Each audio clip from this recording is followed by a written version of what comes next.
Somebody said if you don't like playing with LeBron, you wouldn't like playing with Kobe. Bro, you guys got to stop these narratives, man. It's not that I didn't like playing with Bron, you guys. And I don't want to go into detail about it. Some of y'all comments just be so asinine. Kyrie Irving just said something that has the entire NBA world going absolutely crazy. In a recent stream, he opened up about his years playing alongside LeBron James, and people are losing their minds over what he revealed. This is the same guy who hit one of the most clutch shots in finals history, the dagger three-pointer that won Cleveland its first championship in 52 years. And now he's talking about what really happened behind the scenes during those years, the stuff that never made it into the ESPN highlights or the championship documentaries. Some of what he said confirms things people suspected for years. Other parts, nobody saw coming. The reactions have been intense, with LeBron's fans immediately jumping into defense mode. Others are saying Kyrie's finally telling the truth everyone needed to hear. Make sure you hit subscribe, because this story goes way deeper than the highlight reels ever showed. And what we're about to break down might change how you see one of the most important partnerships in NBA history. Let's rewind to 2011. Kyrie Irving gets drafted first overall by the Cleveland Cavaliers, a franchise still recovering from LeBron's departure to Miami the year before. The city was devastated. Fans literally burned LeBron jerseys in the streets after the decision. Cleveland went from finals contenders to lottery team overnight. And here's something most people don't know about Kyrie's start. He actually wished he could have chosen where he began his career. In interviews years later, he admitted he would have loved to develop alongside players he admired, building chemistry naturally instead of being placed on a rebuilding team that was still dealing with the emotional fallout of LeBron leaving. Those first 3 years in Cleveland were incredibly rough. The Cavaliers won 21 games in Kyrie's rookie season, then 24 games, then 33. Kyrie was putting up impressive individual numbers, averaging over 20 points per game, but the team just couldn't win consistently. When you guys make it about one player, it is kind of just weird. You know what I'm saying? Like, it's not just one player that you have to promote. Like, we had like solid players on our team. When you're playing with somebody like Bron or somebody that you guys like to compare him to, it's a different animal. It's a different journey. You know what I'm saying? Like, you're automatically expected to be at the top of the charts, the top of the league. You know, every time you play with Bron, it's going to be a lot of media attention. It's going to be a lot of back and forth of narratives. It's going to be about a lot of spun narratives. It's going to be a lot of politics. It's going to be a lot of shit that a lot of people don't see in front of the camera. And for me, I was just a young person trying to figure it out. You know what I mean? It's not that I dislike playing with Bron at any time. He had to carry an enormous offensive load just to keep games competitive. He was learning on the fly, trying to figure out how to be a franchise player on a roster that wasn't ready to compete for anything meaningful. And according to Kyrie himself, he picked up some bad habits during those years. Hero ball, forcing shots, trying to do too much because nobody else could. He said he was just starting to clean those habits up, just beginning to learn how to run a team the right way and become a true floor general. And just when he was entering year 4, the exact moment when young guards typically make their leap to superstardom, everything changed. LeBron announced he was coming home, July 11th, 2014. The Decision 2.0, the letter in Sports Illustrated. I'm coming home. And overnight, Kyrie Irving's entire trajectory shifted completely. He went from being the franchise cornerstone to being the second option on what was instantly LeBron's team again. Think about the timing for a second. Kyrie was 22 years old, entering his 4th season, finally ready to take full ownership of a franchise. I only wanted to see him be an MVP of our league. I only cared about his success. And it just didn't align. Yeah. It just didn't align, and we was able to win a championship. Yeah. That's the craziest thing. We were still able to win a championship, and we could never align. He'd put in 3 years of suffering through losing seasons, developing his game, learning from mistakes. This was supposed to be his moment to step into the spotlight as the guy. Instead, he suddenly became the second option on what was instantly LeBron's team again. The attention, the expectations, the entire organizational structure, it all flowed through LeBron from day one. And Kyrie said something in that recent stream that really stood out to people paying attention. He talked about how playing with someone like LeBron is a different animal, a different journey. You're automatically expected to be elite, not because you earned it on your own timeline or proved yourself through your own development, but because you're standing next to the league's biggest spotlight. The media attention was absolutely relentless, every single game became about LeBron's comeback story, his quest to bring Cleveland a championship and erase the pain of the decision. Kyrie was putting up all-star numbers, making incredible plays, showing flashes of brilliance. But the narrative always centered on how he fit into LeBron's master plan, whether he could be the Robin to LeBron's Batman, whether he was good enough to help LeBron achieve his goals. It was never about Kyrie's own journey anymore. And here's where Kyrie's recent comments get really interesting. He mentioned that playing with LeBron meant dealing with a lot of politics, a lot of narratives getting spun by the media, and a lot of things happening off camera that fans never see. He specifically said there's stuff that goes on behind closed doors that doesn't make it to the public. Now that's not shade, that's just reality. When you're playing with the most famous basketball player on earth, someone who's not just an athlete but a global brand worth over $1 billion, everything gets filtered through his team, his legacy, his story. LeBron had learned from his time in Miami with Pat Riley how to manage narratives, how to control the conversation, how to make sure the story stayed the way he wanted it.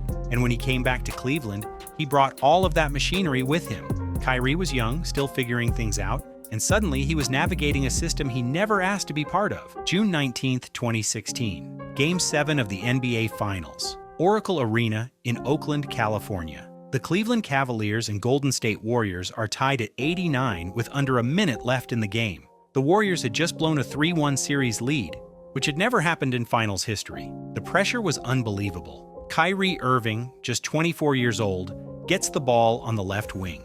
He sizes up Steph Curry, the back-to-back MVP. Then he pulls up from 25 feet and drills one of the coldest, most clutch shots in basketball history. Swish. Cleveland wins its first championship in 52 years. The entire city explodes. People are crying in the streets. That three-pointer is literally called the shot in Cavaliers history. Kyrie averaged 27.1 points per game in that series on ridiculous efficiency. 47% from the field, 41% from three. He was absolutely phenomenal, going toe-to-toe with Steph Curry every single night. Game 5, he dropped 41 points. That's not a supporting player's performance. That's superstar-level production on the biggest stage in basketball. But here's what bothered Kyrie, and he's talked about this multiple times over the years. In the immediate aftermath of that championship, so much of the coverage and replay focused on LeBron's block on Andre Iguodala. Blocked by James became the signature call of that game, the moment everyone replayed over and over. Meanwhile, Kyrie delivered the actual game-winning bucket, the shot that put Cleveland ahead for good, and somehow that moment got less replay time on ESPN and in the highlight packages. Then came the interviews. You know, I'm playing like so fucking happy and so proud and to watch him and continue his growth and whatever the case may be. And at the same time, I'm so fucking mad at the same time that I am not his running mate anymore. LeBron did his media rounds and said that championship made him the greatest player of all time. He positioned it as his redemption, his validation, the moment that put him in the conversation with Michael Jordan. Now, there's absolutely nothing wrong with being confident about your legacy. LeBron earned the right to feel that way. But imagine you're Kyrie Irving for a second.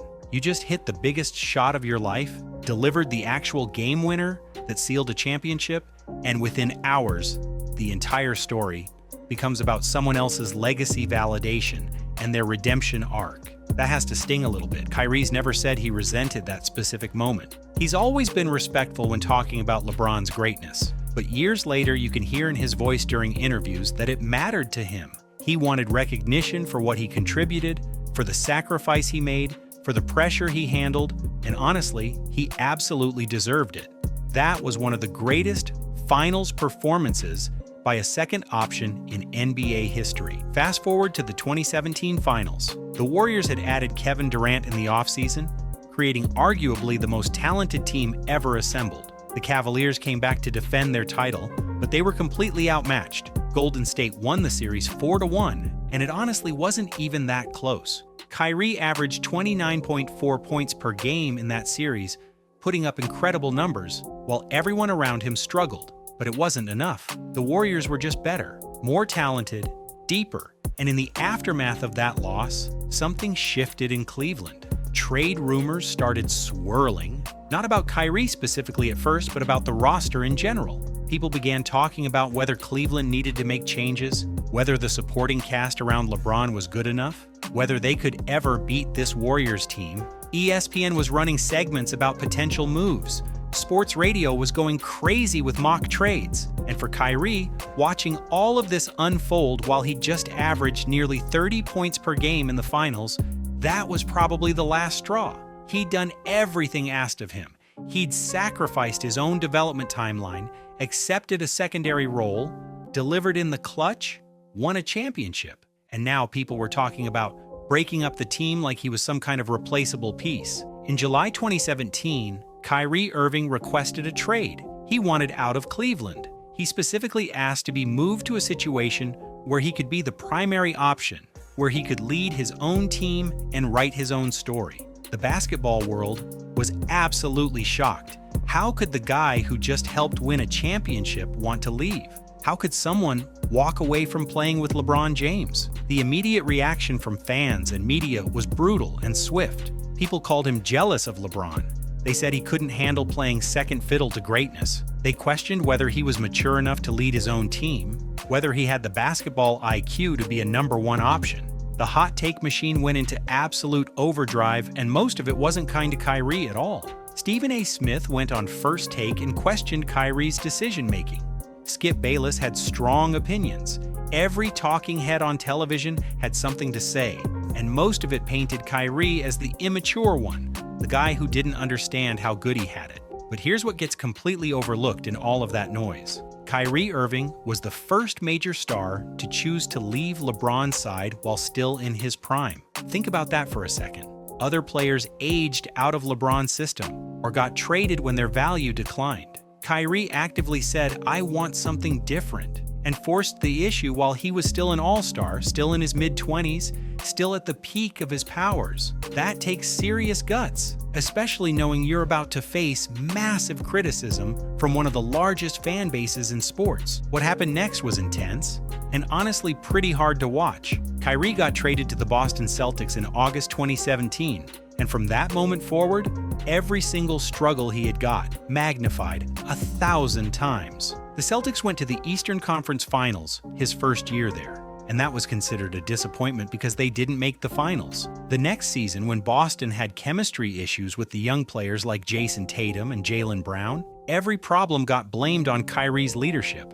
When he dealt with injuries, which every NBA player goes through, people said he was unreliable and couldn't stay on the court when it mattered. The narrative around him became relentlessly negative, especially from LeBron's most dedicated fans, who seemed personally offended that Kyrie had dared to leave. Every time Cleveland played well, even after LeBron himself left for the Lakers, it somehow became evidence that Kyrie had made a mistake. Every time Boston struggled, it was proof he couldn't lead without LeBron holding his hand. The double standard was remarkable. Then Kyrie went to Brooklyn, and the criticism followed him there too. The partnership with Kevin Durant was scrutinized endlessly. And during the pandemic, when Kyrie made his personal choice about the COVID vaccine, the attacks reached a completely different level. People weren't just criticizing his basketball decisions anymore. It became deeply personal in ways that felt disproportionate to what was actually happening.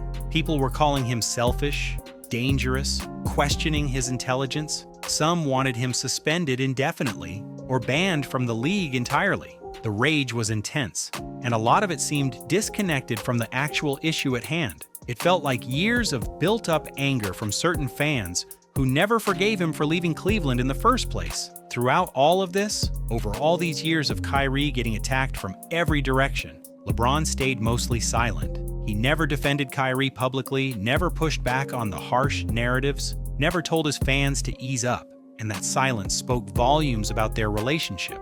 Because while LeBron wasn't saying anything directly, his massive fan base was doing all the work for him, attacking Kyrie across every social media platform. That's the kind of behind-the-scenes political dynamic Kyrie was hinting at in his recent stream. The system protects certain people while letting others take all the heat. But look at where Kyrie Irving is right now in 2024. He's a champion with the Dallas Mavericks. He just won his second ring. proving he could do it with a different teammate and in a completely different system. He's playing some of the most efficient, mature basketball of his entire career alongside Luka Doncic. The two of them made it to the NBA Finals and beat some incredibly tough teams along the way. Kyrie averaged 22.8 points per game in the playoffs on nearly 50, 40, 90 shooting splits. He's found real peace, both on and off the court. You can see it in his interviews, in the way he carries himself. This isn't the frustrated defensive Kyrie from Boston or the controversial figure from Brooklyn. This is someone who's comfortable with who he is. The guy who critics swore couldn't lead, couldn't be a franchise cornerstone, couldn't win without LeBron, just proved every single one of them wrong. He's respected in the Mavericks locker room as a veteran leader. He's trusted by his teammates to make winning plays, and he's performing at an elite level at age 32, which shows his game has aged beautifully. The most telling part is how well he's meshed with Luka, another ball-dominant superstar. All those questions about whether Kyrie could coexist with other great players look pretty silly now. He's done exactly what he set out to do when he left Cleveland: prove he could lead, win, and thrive on his own terms. In his recent stream, Kyrie said something that has people talking and speculating like crazy. He mentioned that when he's done playing, people will hear the real story about his time in Cleveland. He talked about how no one could ever really understand what it was like to be in his position, dealing with everything he dealt with behind the scenes. Now, he's not promising some explosive tell-all documentary that's going to destroy anyone's legacy. He's not threatening LeBron or trying to start drama, but he is making it clear that his experience was way more complicated than the public narrative suggests. There were conversations we never heard about, decisions made behind closed doors that affected his career, dynamics that didn't make it to ESPN's coverage or the championship documentaries. And honestly, that makes complete sense. These are human beings navigating enormous pressure, massive egos, championship expectations, and business considerations worth hundreds of millions of dollars. Of course, the real story is more nuanced and complicated than they won a championship together, then Kyrie left because he was jealous. That's always been an oversimplification. The truth probably involves conflicting personalities, different visions for how to win, disagreements about roles and recognition, and all the messy human elements that come with any partnership. Kyrie's basically saying he'll share his perspective when he's free from the NBA's political system, when he doesn't have to worry about how it affects his current team or future opportunities. That's fair. That's his right as someone who lived through it. The relationship between Kyrie Irving and LeBron James is one of the most fascinating partnerships in modern NBA history, and we're probably still years away from understanding the full picture. They won a championship together and created iconic moments that will be remembered forever. That 2016 Finals run was legendary, and both of them deserve credit for what they accomplished. But they also went their separate ways, and both have found success on their own terms since then.